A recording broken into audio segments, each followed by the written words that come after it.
Hello students, today we are going to study insertion loss and attenuation measurement in transmission line. These two parameters are very important for assessing the performance of a particular transmission line in microwave. Okay, so how we are going to measure this? Suppose that we are considering a two-port microwave network, and here is the input port, here is the output port. The input power, that is represented by Pi, that is the incident power, and output power is represented by P naught. If this is a perfectly matched network, there will be no reflected power. But if this practically the networks are not perfectly matched, they are having some losses of their own. So that reflected power from the same port is represented by PR. Okay, it is nothing but power loss. Now insertion loss is defined by difference in power arriving at terminating load with and without the network in circuit. We are not considering this network at that time what is P naught, and if we are considering this, what is this reflected output power that we are going to measure. Now suppose that we are considering what will be P naught by Pi value or the insertion loss. For calculating that, we proceed with the following steps. So here we are multiplying Pi minus PR in numerator and denominator. Okay, now here if we solve it, this will be 1 minus PR by Pi multiplied by P naught by Pi minus PR. Now taking 10 log base 10 values on both sides, this will be addition where it was multiplication. What we are doing, we are considering the normal scale value of power to decibel value. That's why we are multiplying it. That's why we are taking log base 10 log base 10 value for left hand side and right hand side. So we will be left with three terms, and all these three terms are representing important parameters. The first one is insertion loss, as I said, P naught by Pi.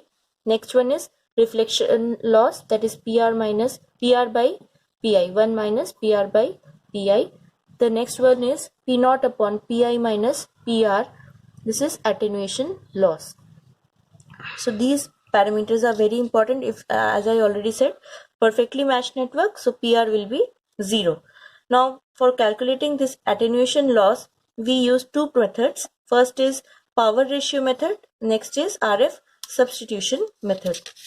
Power ratio method, in this method the measurement of output power P without and with the device whose attenuation is to be measured is done. Okay, now understanding it simply, we will go to the block diagram. Now there are two block diagrams here, and the block diagrams are representing your microwave test bench only. These components are mounted on microwave test bench only for measurement.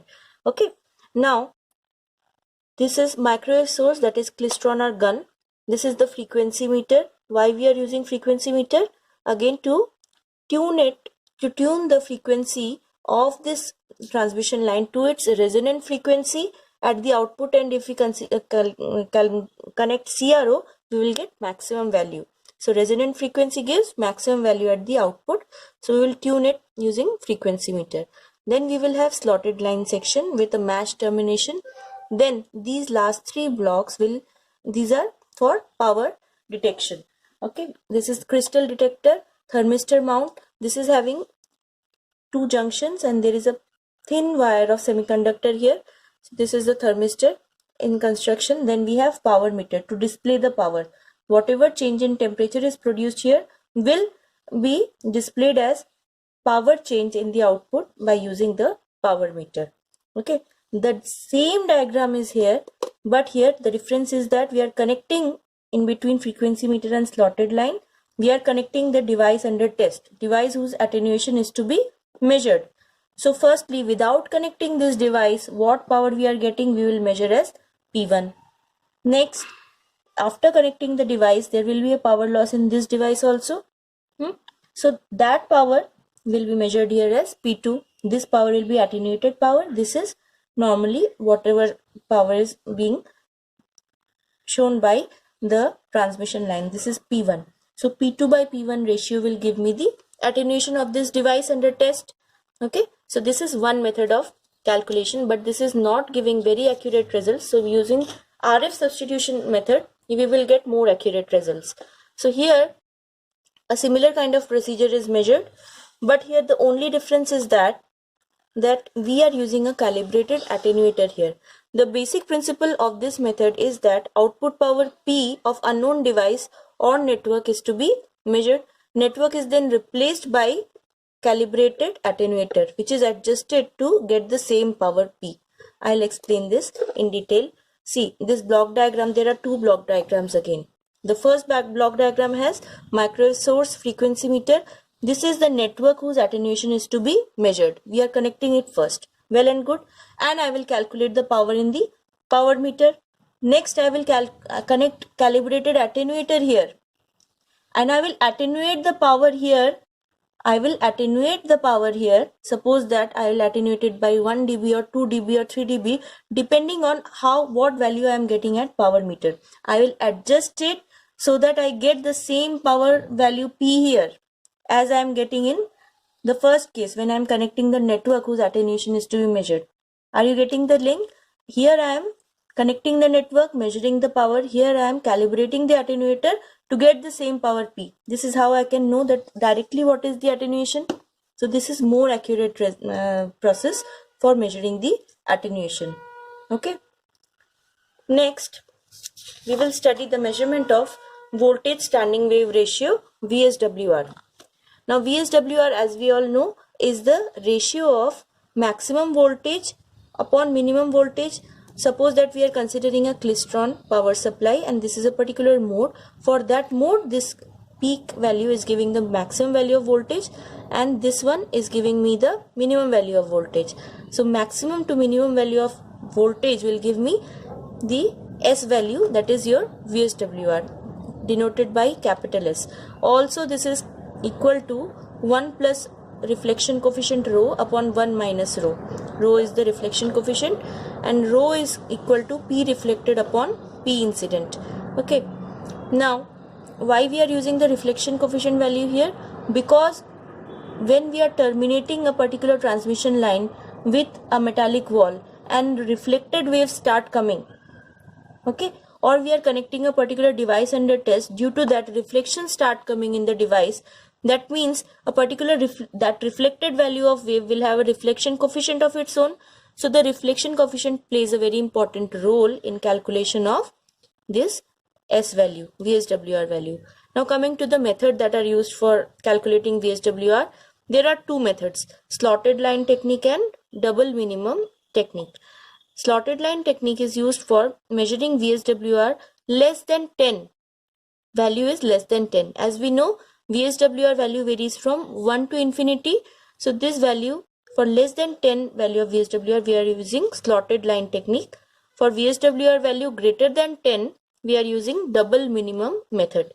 Firstly, we will consider the slotted line technique. Now see this block diagram. Again, this is having those same components as we use in the microwave test bench. First is microwave source, klystron or gun power supply, gun diode. Then variable attenuator, slotted line, load under test, we are connecting with the slotted line, and crystal detector and meter. The meter is CRO here. Okay. So what we will do, we will connect the device, connect the load under test or device under test, and for that we will measure the maximum value of voltage and minimum value of voltage. We suppose that we are getting a particular value of the modal voltage for a particular mode of the klystron.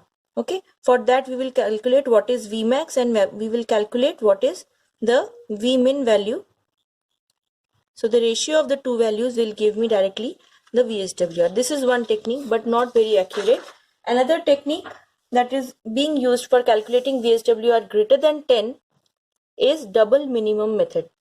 In this method, we are using the slotted line to calculate the minimum reading in CRO. See what we are doing, the slotted line is having a particular probe at the top that will be adjusted to get minimum value at the output. Minimum value at the output, when I say, that means at CRO screen I am getting minima. Okay. Now there is a carriage. Carriage is also having a probe in slotted line. So the carriage will be moved to a value where we get twice the value of power as we got in the first case. Suppose that firstly I am calculating the minimum value and for that value I am getting a particular V min value. Okay, then if I am talking about twice power point, so power is proportional to V square as P equal to V square by R. So if I am talking about twice of power, that means it will be proportional to under root of 2V. Suppose this V min is 2 volt I am getting. So this under root 2 into V min will be 1.414 into 2. That will be 2.484. Okay.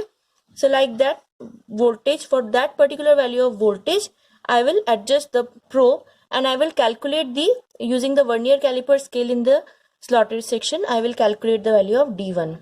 Then I will again move the carriage.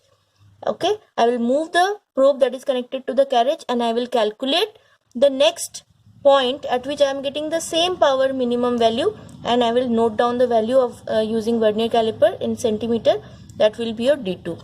So these two are two minimum points, two minimum power points where the power is twice and voltage is under root 2 times V min. Okay, first step is setting the probe to minimum to get the minimum voltage reading. Next step is using the carriage in the slotted line. This is the first minimum point, then this is the next minimum point at which the power is twice or voltage is under root 2 times this V minimum voltage. This has to be taken care of. Okay, now by putting these D1 D2 values in a simple formula, I will get the value of VSWR. VSWR is lambda G by pi D2 minus D1. So lambda G will be calculated, okay, will be directly taken from the guide value of the rectangular waveguide, and this will be lambda G upon pi D2 minus D1. Thank you.